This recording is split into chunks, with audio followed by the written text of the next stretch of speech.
کمزوری پر بہت زیادہ توجہ دینے سے انسان خود اعتمادی میں کمی کا شکار ہو جاتا ہے۔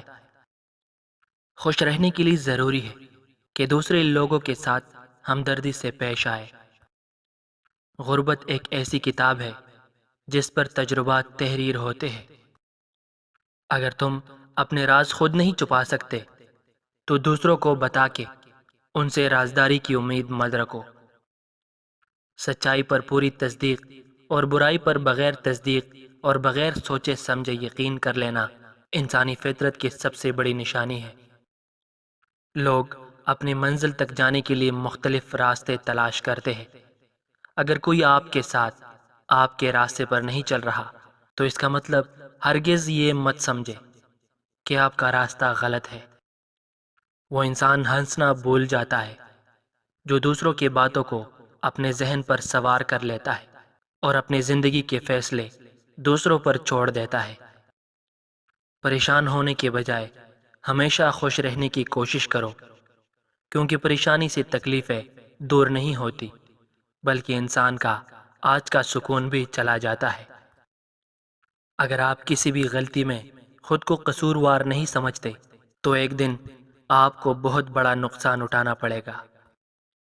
اگر کوئی شخص آپ کے الفاظ کو اہمیت نہیں دیتا اور آپ کی بات نہیں سنتا تو اس پر الفاظ ضائع نہ کرے۔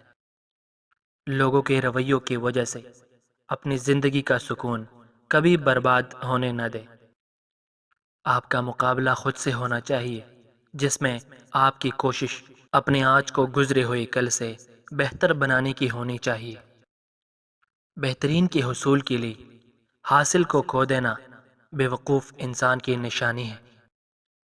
کسی کو مجبور کر کے اپنی طرف متوجہ کرنا غلط ہے۔ زندگی میں اپنے ساتھ اکیلے رہنا سیکھے۔ اس زندگی میں لوگ صرف آپ کی مدد کرنے کا دکھاوا کرتے ہیں۔ اگر آپ ایک مرد کو تعلیم دے رہے ہیں تو آپ ایک شخص کو تعلیم دیتے ہیں۔ اگر آپ ایک عورت کو تعلیم دیں تو آپ پوری خاندان کو تعلیم دیتے ہیں۔ کسی بھی مذہب کا پورا مقصد محبت، ہمدردی، صبر، عاجزی اور معافی کو آسان بنانا ہے۔ ہم اس معاشرے کا حصہ ہیں جہاں تلخیوں کا جواب دینا بہادری اور ظلم کو برداشت کرنا صبر تصور کیا جاتا ہے۔ احساس سے خالی دل اس تاریک کمرے کے مانند ہے جو سدا سورج کے کرنوں سے محروم رہتا ہے۔ سب سے کمزور ہے وہ شخص جو اختلاف یا جھگڑے کے وقت اپنے احسان دہراتا ہے۔ ڈر سے بڑا کوئی وائرس اور ہمت سے بڑی کوئی ویکسین نہیں۔